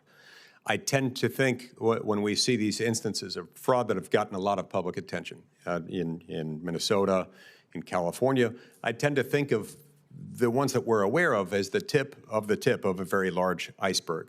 Because again, this is the sort of thing that happens when you've got one government providing the funding and other governments doing the spending. There isn't the same type of accountability that is going on if their own states and localities were providing that same funding. Given OMB's position on this task force and the unique insights that you at OMB have in federal program accounts, how do you and your team at OMB plan to help carry out the responsibilities in the task force in conjunction with the rest of the administration? Well, our role there is to be part of the government-wide efforts there. We want to make sure that agencies that need resources to be able to get investigators, if there are bureaucratic barriers to fighting fraud, we want to be there to help remove those. I mean, you raise a great point with regard to states and the extent to which often we're asking for roles that we can then run them through various systems to make sure someone who they say they are, and they fight us on that. They don't give us those roles. They meaning the states. The states fight us on that. And so that's the kind of thing that we may actually have to come to you and ask for additional tools to be able to say, look, we're going to withhold funding here until you give us the roles that we need to have assurance that someone is not getting child care funding if they are not in fact serving or having a child in child care. So these are a host of things we plan to tackle. We want to prosecute, have the Department of Justice prosecute everything they possibly can. We want to remove barriers to fighting fraud and finding it, and then we want to make sure it can never happen again so that we get down to as close to zero as the senator from Ohio pointed us to. Sure, sure. Getting as close to zero is always a good thing, and it's a great aspiration. one has to wonder, particularly if in some programs you lack the tools, if you legally lack the ability under existing law with any of these programs to say, if you don't respond to our reasonable request for information, we're going to withhold funds. If you don't have that, we need to do that. More broadly, is it tenable? Or are we just going to continue seeing more waste, fraud, and abuse as long as we continue funding as many things as we do, to the tune of however many hundreds of billions or trillions of dollars it is in a particular year? Is it tenable to root out waste, fraud, and abuse where the government spending the money is not the same government that is providing the money?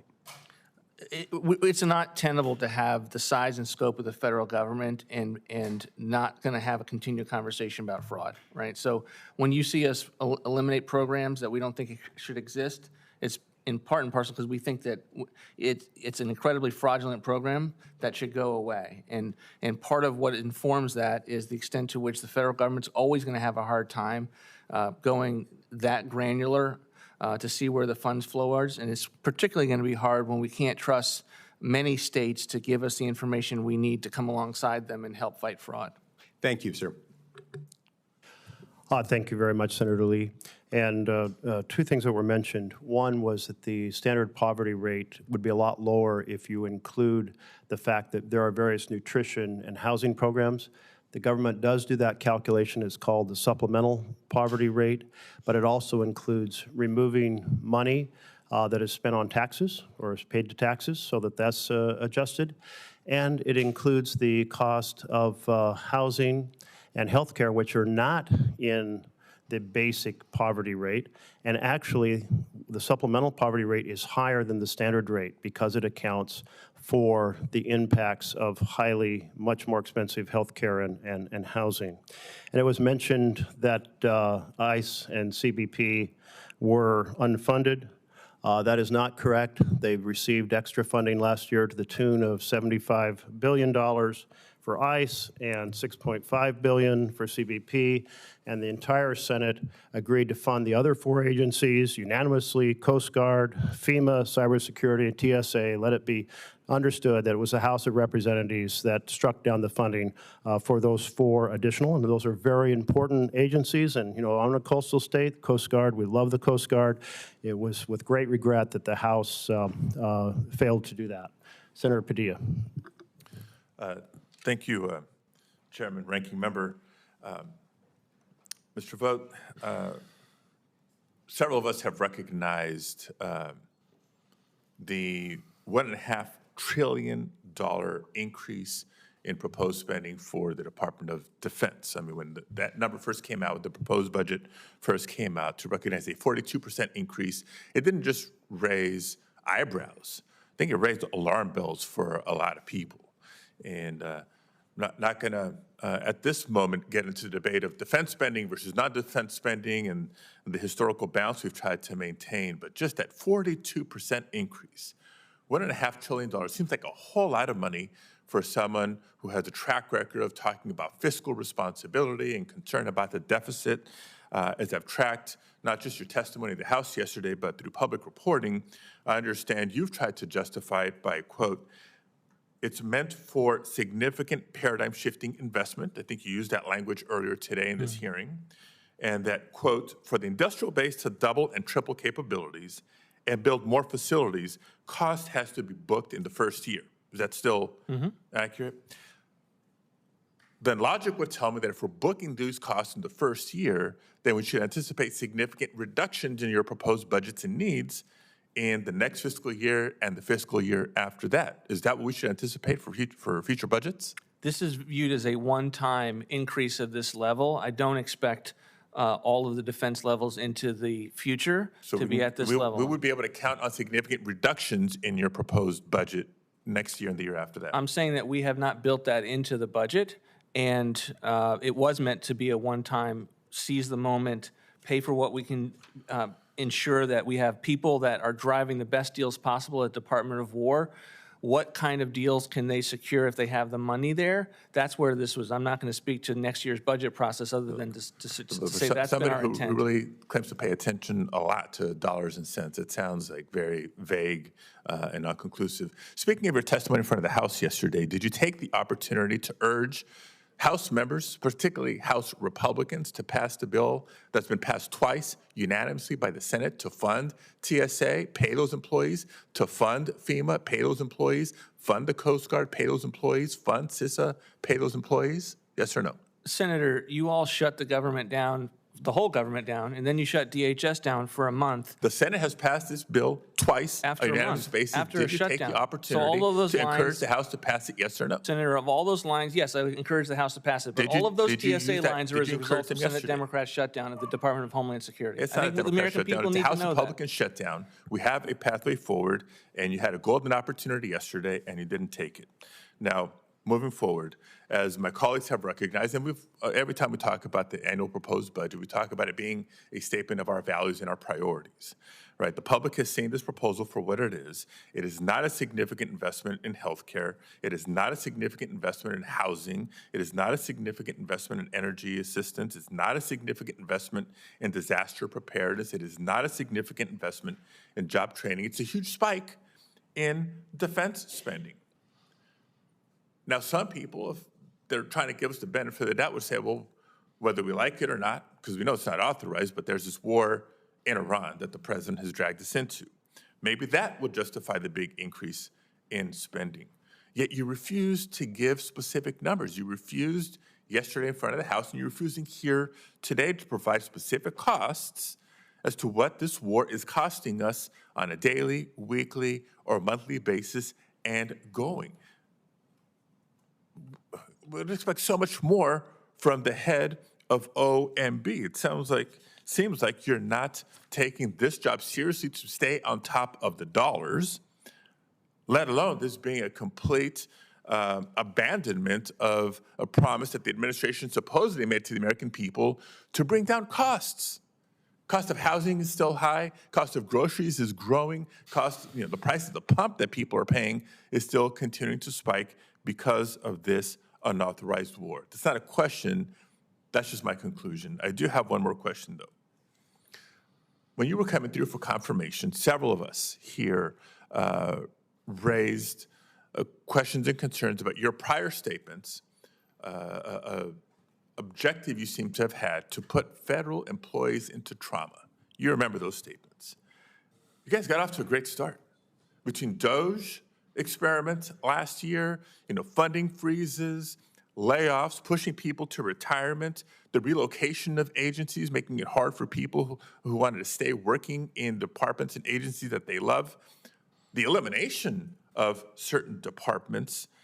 There's 350,000 fewer federal employees today, and those that remain, a good chunk of them, are worried whether they may be next. What grade do you give yourself in successfully putting federal employees into trauma?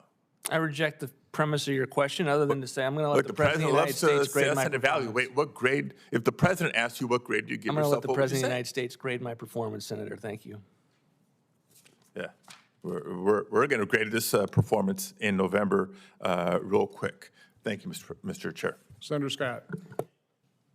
Director Vought, thanks for being here. Thanks for your hard work. I don't think it's easy what you're trying to do. Before the end of this year, our country's national debt will exceed $40 trillion. We are rapidly approaching $40 trillion in debt, and this growing debt, driven by wasteful spending, is directly undercutting the government's ability to serve the American people. Currently, over $1 trillion of taxpayer dollars are being spent just to pay the interest expense on our debt. It's crowding out money that could be used to help everyday Americans. Now, median household income in America is a little over $83,000. We have to take the households of 12 million American households just to make our interest payments. And that's pretty insane. And it's not sustainable. That's a drag on our economy, a drag on our national defense, and a drag on the American dream. We owe it to every American family to first stop spending so much of their money and saddling their kids with unbelievable debt. In the last 7 years, the debt on this country has gone from, I think, 18 to 39 trillion. Secondly, we need to make sure that every dollar that we do spend is making them safer, stronger, and better off. I want to thank President Trump, I want to thank you, and I want to thank the entire administration because I know you're working hard to fix our government by cutting waste, fraud, and abuse. Protecting every taxpayer dollar from waste and fraud is one of the most important steps the government can take to tackle this fiscal, it's a terrible situation. I've introduced the Federal Taxpayer Funds Protection and Clawback Act, which would allow the federal government to claw back money from fraudulent programs like what we've seen in Minnesota and California. Removing waste allows our country to operate more efficiently, properly spend American taxpayer money, and reduce our deficit spending. Unfortunately, Congress continues to fail in doing its job of being a proper steward of the nation's purse by authorizing trillions in deficit spending. I walked in as the governor of Florida. Florida only balances budget once in 40 years. We said, what's our revenue going to be? That's what our expenses are not going to exceed that. I believe our country's fiscal situation is a true national emergency. It's one of the most important issues facing our nation today, and we've got to start acting like it. I've introduced the Balanced Budget Responsibility Act, which provides the president with the authority and discretion to curb wasteful government spending and balance the federal budget. I applaud the president's efforts to clean up the federal budget by removing waste, getting government out of the way, and prioritizing the strength and defense of our nation. These are important steps, but it's just the beginning. We have to do more to combat the growing debt problem. So I'm very thankful for what you're doing. Under the Biden administration, tax dollars were recklessly misallocated. It was unbelievable. Going to wasteful programs and woke policies. No accountability, no results, nothing. Caused massive inflation. This created harmful inflation that has affected lower-income Americans the most. How do you feel, how are Americans feeling the effect of the inflation and wasteful spending created under the Biden administration? I think they put this administration in office to deal with it, and we have. We've gone from 9% down to 3%, and we're going to continue to see improvement as we get through the operations overseas in Iran, to be able to keep working every day for more affordable policies, to drive down prices and costs for the American people. But spending is a part of that, and you've been a leader on this, Senator. We have to make sure that we drive spending down. Spending created the problem, and getting rid of spending will be a part of removing that problem for the American people. Director, can you highlight some of OMB's efforts to identify and combat rampant waste and fraud in the government programs? Sure. I mean, this $70 billion in non-defense cuts is a part of that process of identifying education programs that we don't think actually educate kids, of programs that we think put forward a harmful ideology to the country. Those are the types of things that we think are wasteful. We're also a participant on the task force for finding fraud. And we're going to make sure that the investments and resources are needed to be able to find it wherever possible. The Biden administration scaled down the number of investigators dramatically in Medicaid. And so, when you have that dynamic in play, we've got to make sure that we redress that issue. Since I've been up here, you watch these bipartisan deals, and all these bipartisan deals mean more earmarks, more wasteful spending, no accountability, nothing. So Senator Johnson has talked about this a little bit. Do you think there's really any ability through the regular budgeting process to ever get the debt under control? Or is the only way we're going to be able to do this is either through eliminating the filibuster, so we can do it on our own, Republicans can fix it on its own, or go through the reconciliation process and maybe have the whole budget process go through reconciliation? I mean, we're right now where the Senate is, and the inability to get spending cuts, to honestly, without spending cuts, to fund the federal government through the normal appropriations process. It's making there to be an incentive to move more and more things to mandatory, and that is where we are. And I think that's the direction that things are headed. All right. Thank you, Director. Yep. Senator Van Hollen. Thank you, Mr. Chairman. Bouncing around between hearings. Director Vought, I read your testimony, and I saw some of your testimony from the House yesterday, where you were talking about the Trump tax bill that was part of the reconciliation process. And you presented it as a bill that was really aimed at helping working people. And I just want to review that claim with you today, because, as you know, if you look at the distribution of tax benefits under the Republican Trump tax bill, they overwhelmingly go to the richest people in the country. Do you agree with that? No taxes on tips, no taxes on auto loans, Mr. Director Vought, look. no taxing on seniors. Dr. Vought, I'm going to get to that.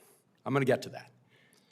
I'm talking about the share of the overall tax benefits. Which was an extension of current law This tax. The share of tax benefits, yes, it was an extension of the previous Trump tax bill that provided the overwhelming share to the top folks. Now, I'm looking at the chart. I mean, 72% of the benefits went to the wealthiest 20%. A whopping 22% of the benefits went to the top 1%. And the tax cuts you provided to the wealthiest were permanent, right? Yes. They were. But the tax cuts that were aimed at sort of working people, like no tax on tips, those will expire at the end of 2028, right?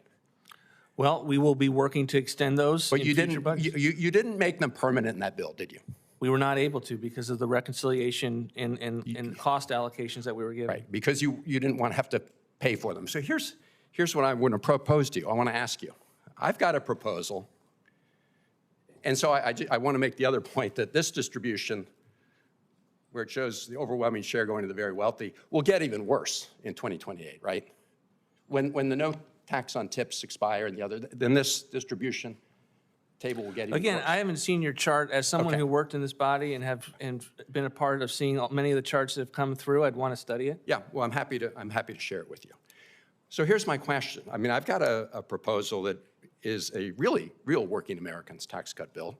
I propose to give 100% of the tax benefits to taxpayers, people with income tax liability, below the top 20%.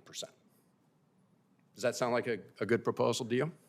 Senator, we're not considering a tax bill right now. If you have ideas for what the next tax bill should look like, this administration is always looking for ideas on how to do it. Okay, well, I hope you'll agree with me. It costs about $1.5 trillion to give real tax relief to working people, and we pay for it with a surtax on people who make more than $1 million a year. So on your first dollar over $1 million a year, we have a surtax, and that revenue more than pays for the proposal to provide real middle-class tax relief. Unlike the Trump Republican plan that overall, even after cutting Medicaid, added $4 trillion to our national debt, this one would be deficit neutral and help folks in the middle. Let me ask you this, Mr. Director. Would you agree that if I'm somebody who has a certain income because I have tips, and I'm another worker who has the same amount of total income, but I don't have tips, shouldn't we both get a tax break? We're always looking for opportunities to lower taxes on the American people, and if there are ideas But you chose not to do that, right? You chose not to provide a tax break based on someone's income.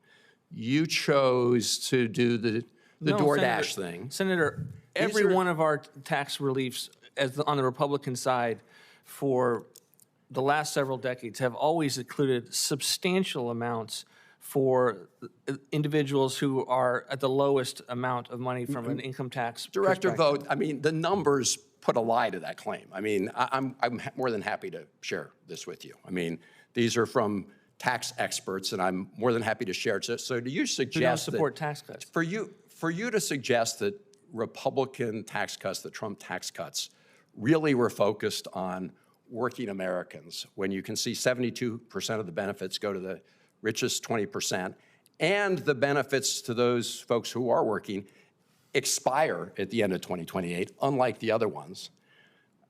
I know you want to market it that way, and I saw the DoorDash thing, but I hope you will all actually support a bill where 100% of the tax benefits go to people who are working paycheck to paycheck. I heard your testimony in the House saying that the Trump tax cuts were somehow going to make life much more affordable for a lot of people. It's hard to believe when gas prices are going through the roof because of the war and other things. But the way to make it really affordable for a lot of people, in addition to bringing down costs, which we need to focus on, is to actually give everybody, not just folks who make money off of tips primarily, and I'm all for that, but everybody. And I don't know why you would leave out everybody who's working hard paycheck to paycheck. Thank you, Mr. Chairman. Thank you. Before I turn to Senator Whitehouse, I just want to pick up on a point somewhat related to what you talked about, but also what Senator Kennedy was talking about. Former Senator Phil Gramm has done an awful lot of research into and writing about the amount of benefits we provide to people. And in the lower quintile, based on 2017 figures, the average household in the lower quintile received about $42,000 in tax-free federal benefits. $42,000. Run that forward to 2024, it's $64,700. So I'm basically picking up with the point that Senator Kennedy made is we're quite generous as a nation providing benefits. And so people who are working hard and making tips, working overtime, and that's where the tax cuts were directed, right? I mean, they're the ones footing the bill. They're the ones that are providing the tax revenue to provide that level of tax-free benefit to the households in the lowest quintile. Are those figures roughly accurate? They are providing the benefit. They are providing the ability to fund the federal government. Their tax dollars are coming in, and our side continues to believe that it is okay to cut their taxes, and we want to do things that are creative. This president ran on creative solutions to be able to ensure that there are no tax on tips or overtime. Those were relatively new ideas for our side of the aisle, and that is something that we're very proud of as an administration, and we're going to continue to be putting forth policies on that front. Again, I think what this president's done is certainly confirmed that Republicans are the party of the working men and women of this country. And based on the way the other side wants to defund ICE and CBP and open up the border, they're the party of the illegal immigrants. But to Senator Whitehouse. Not until I get my clock reset. You burned through several minutes of my time. There we go. They just reset it. Thank you. So I want to talk a little bit about deficits and debt, because when I chaired this committee and I had hearings into what climate-driven extreme weather portends for insurance, mortgage, and real estate markets, my Republican friends came here constantly to say, oh, but the debt, oh, but the debt, oh, but the debt. But if you take a look at where things are going, in Trump's first term, they added $8 trillion to the debt. And the recent billionaires bill, this one right here, is north of $4 trillion, $5.5 trillion if made permanent. And the role of this committee in making things worse, not better, on the debt is part of the problem.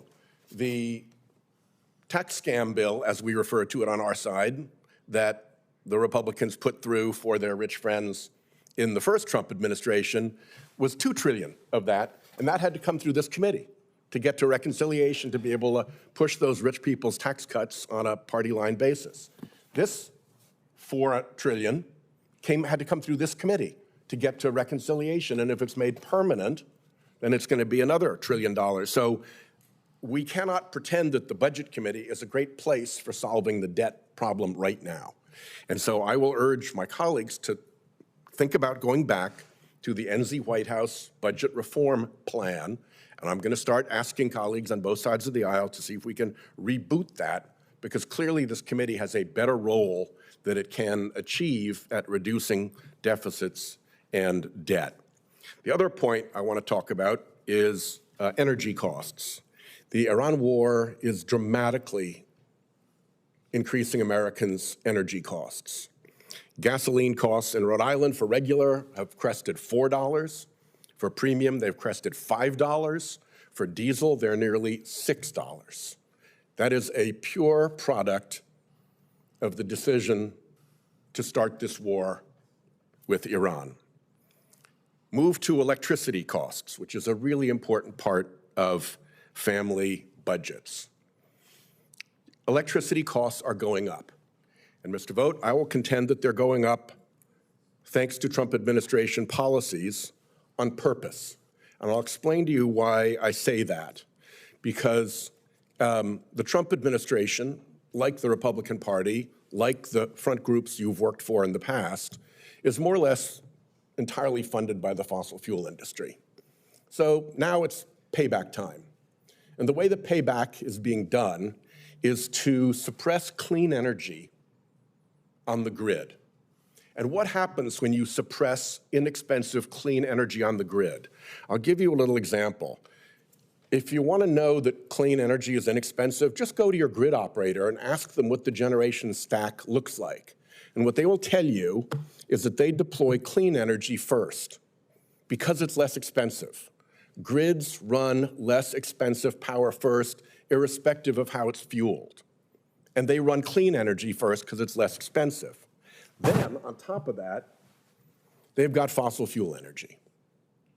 And what happens at any given level of demand, let's say this, if you have taken the clean energy out of the grid, now for that same level of demand, you're running way more fossil fuel energy.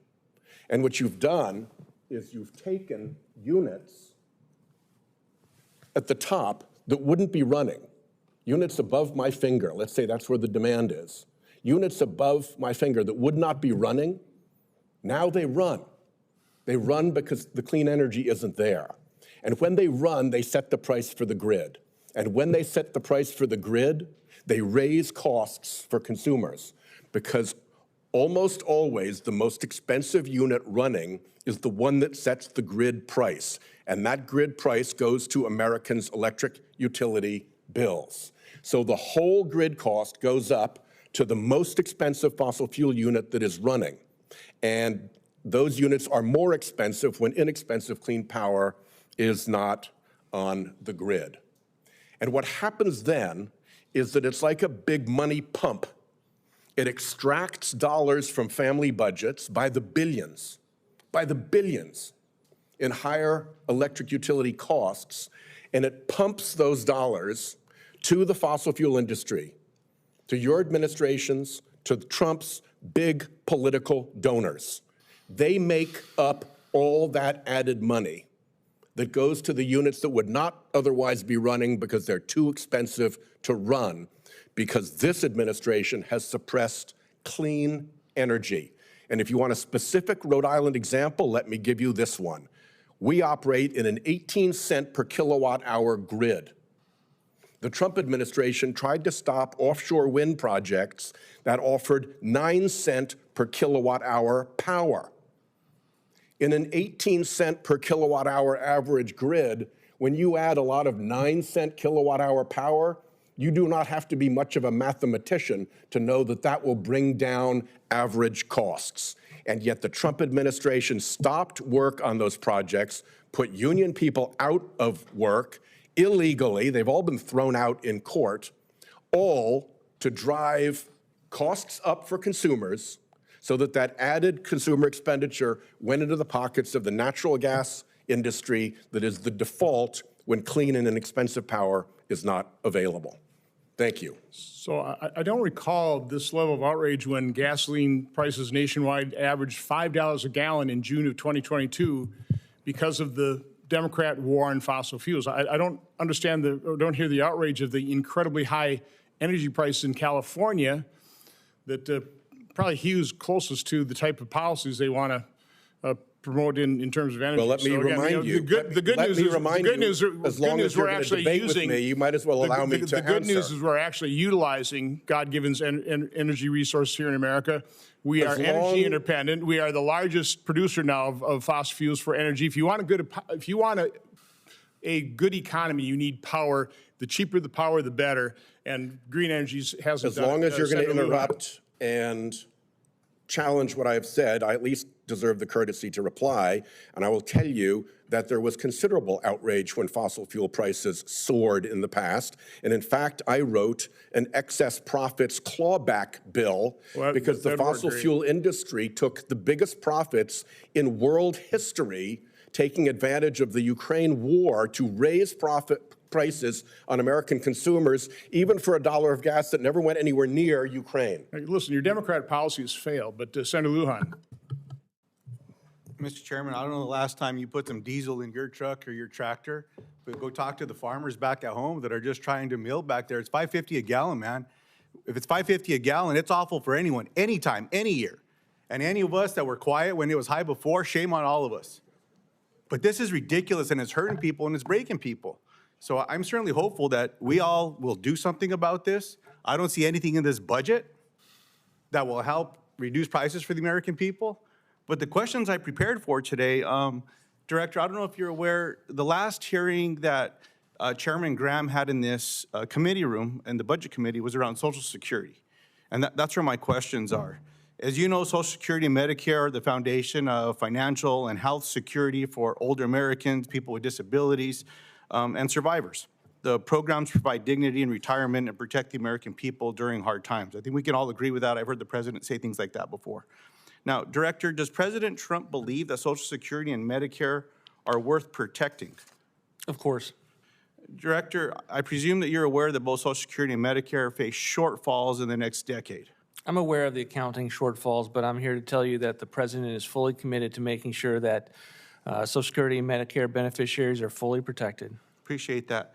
Now, does the budget that you're here to talk about that was submitted for this fiscal year request, does it include any proposals to address the looming insolvency of Social Security or Medicare? There are no mandatory proposals in this budget. It is a discretionary-only budget unless those mandatory proposals are part and parcel of the discretionary needs in this first year.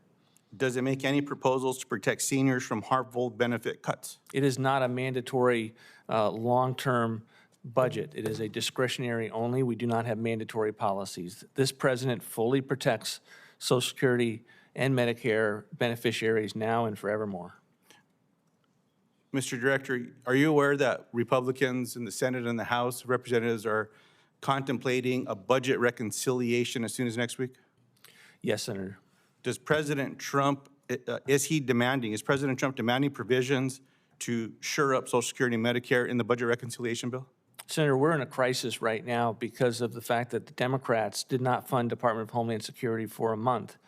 And as a result, we had a Department of Homeland Security that was disintegrating, and the Senate then had to take steps to pass everything but ICE and Corporation for Public, or the CBP. So now we're in a situation where we have to, on the mandatory side, pass a reconciliation bill to fund those two law enforcement agencies because the Democrats wouldn't do it through the normal appropriations process.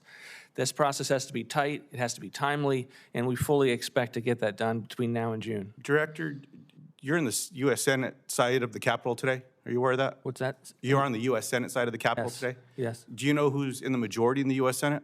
Yes. Who? The Republican Party, Republicans, who I relies appreciate- on Democrat I votes to appreciate get through that. the filibuster. And, Director, are you aware that the United States Senate passed not just once but twice funding of Yes. most of the DHS bill? Are you aware of that? After and are a you month aware of who's in the shutdown. majority in the U.S. House of Representatives?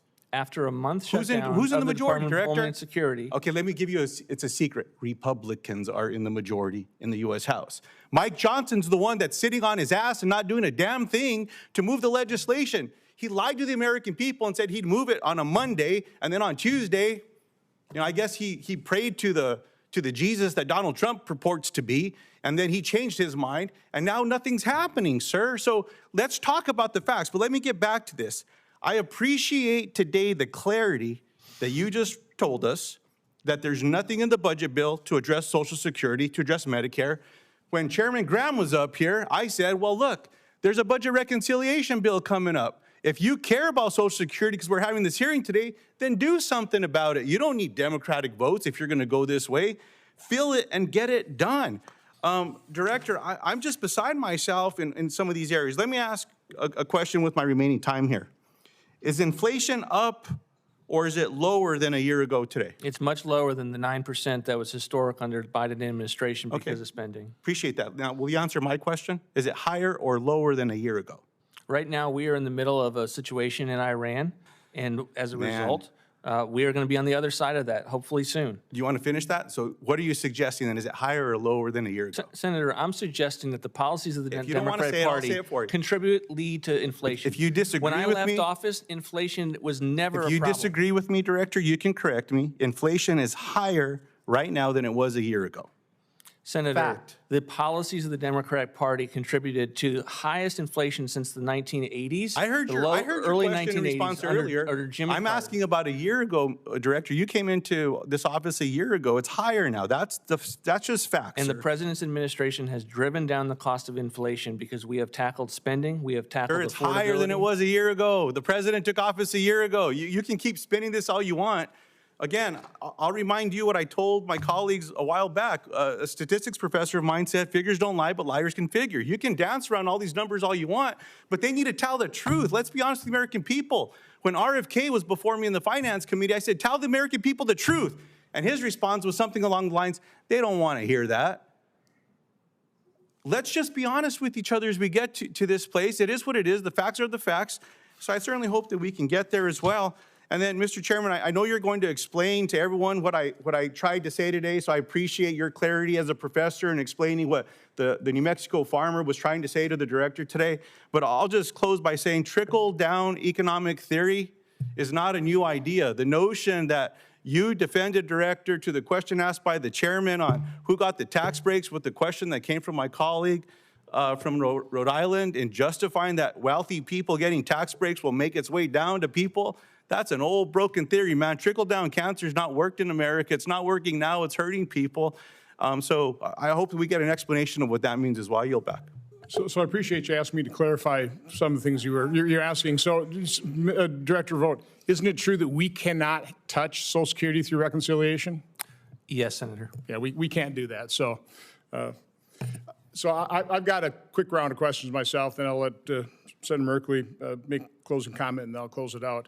But we hit on a couple of these subjects. First of all, fraud. We had the CEO of LexisNexis come in front of our his GAC subcommittee, and I didn't realize they did research on this, but he according to their research, they claim it's about $1 trillion per year in fraud. And one of the things he was talking about is, these foreign governments, like Somalia, they literally have learned how to defraud the federal government. They send their illegal immigrants here, or even legal immigrants in this country, and they figure out how to defraud the system. Department of Justice, in the 2025 National Healthcare Fraud Takedown website, shows all the different prosecutions for fraud. It totals about $4.8 billion. So whether you take the $1 trillion estimate of fraud or 250 to 500 billion like GAO or Secretary Bessent, it's a massive amount of fraud. We're not going to recover it through prosecutions. I mean, it's hard to prosecute this stuff. Once the money's spent, it's gone. So I realize this is a top priority of yours. I realize Vice President Vance is running a task force. We need to be addressing this aggressively, and the best way to prevent fraud is stop spending the money. I mean, can you give me some comfort that we're going to get this handled over the next 2.5 years? I think so. I mean, I think the first step was this bill that you all passed last year, the One Big Beautiful Bill. Many of the reforms in there will contribute to having less fraud in this in our federal government. We are going to look at the task force to figure out what tools that we need that we don't have, that we will come to you and ask you for those tools, ways to force states to give us the information that we need to collect to be able to make sure they are who they say they are. And we'll always be looking at ways to not do what we can't oversee. If we're in a position where the federal government's just too big and we can't oversee it, that's going to be the time where we have a conversation about what we do less of. The other point, there's a great article written by Eric Prince, Too Big to Win. And we've talked about this. The Ukraine-Russian conflict has shown us warfare is different. We need to use what we have in our arsenal right now, $1 million plus missiles knocking down drones that cost thousands. That's asymmetry that we simply can't afford. How aggressive is this administration going to push defense contractors and hopefully open up a process to, not traditionally defense contractors who are going to do things a lot cheaper and a lot quicker? And we're going to have to respond very rapidly to this growing threat. And we could produce literally hundreds of thousands of drones for the cost of some of these procurement programs for, the highly sophisticated missiles, which we need some of. But what is the dedication in terms of the administration in terms of completely changing the paradigm within the military industrial complex, who's, by the way, we have not heeded General Eisenhower's warning on that at all. I mean, we are getting ripped off by the military-industrial complex. Senator, I don't think it could be higher. I mean, I've been in these meetings with both the President and the Secretary of War and how much pressure they're putting on the contractors, but also we're attempting to do both. We want to maintain our qualitative edge technologically, and you're seeing that this year across the world, but we also want to ensure that we have low-cost items that can be used, low-cost munitions. I've personally visited factories doing this. Many of these are startups. Many of them put their own money on the table to do their R&D investment, and then they come and sell us a product, which is not the normal relationship between a defense prime and the federal government. So we are all in on trying to do things differently, and that's one of the reasons why we feel the moment is now to come and ask you for an admittedly large increase for defense. We had Lucky Palmer come before our Senate conference. Again, real innovator, one of the big tech geniuses. And, we need to open up this process to people like him. He's involved in it. But again, I think we can dramatically reduce the cost of our defense effort and have it be far more effective and far more efficient. So, and by the way, just talking here at the dais, I mean, I think that's something that could gain a lot of bipartisan support. So, that would be a good effort. One thing I have to point out, Senator Whitehouse is no longer here, but he talks about the tax cut for billionaires. That was a Tax Cut and Jobs Act that was beneficial to every American. And every taxpayer American, they had huge tax cuts. Democrats, when they had the White House, Senate, and House, they could have reversed that, couldn't they? They could have used reconciliation. They could have repealed the Tax Cut and Jobs Act. Did they do that? They did not, Senator. Did they cut any taxes? Not to my knowledge. No. So again, from my standpoint, I think what we did in making sure that we prevented a massive automatic tax increase last year through reconciliation, that was a literally bipartisan agreement. Nobody, when Democrats were in power, they didn't increase taxes, neither did we. And that was the big part of that score, right? Just not increasing taxes. Correct. Because CBO score is based on a current law versus a current policy, which we switched. That is exactly what was going on. There was baselines that did not assume the extension of current law tax rates, of which the American people would have been very surprised to know had changed from one year to the next. So I'll close on this talk. You've heard me say this before. Prior to the pandemic, we were spending $4.4 trillion. This year we'll spend $7.5 trillion probably. Your budget shows for $8 trillion. That's an 80% increase. We have to figure out some way to return to a reasonable pre-pandemic level spending. Listen, I believe defense spending is a top priority of government, has to be. If we're going to be spending that amount of money, go back to we have to spend it far more efficiently. I don't think we'll have to spend that much more money if we spend it efficiently. But give me some comfort, and I do appreciate. Tell me a little bit about the OMB efforts. We got the $100 million for AI, for going through the budget line by line, program by program. We're working with the folks that are doing dashboards on the cost effectiveness per outcome.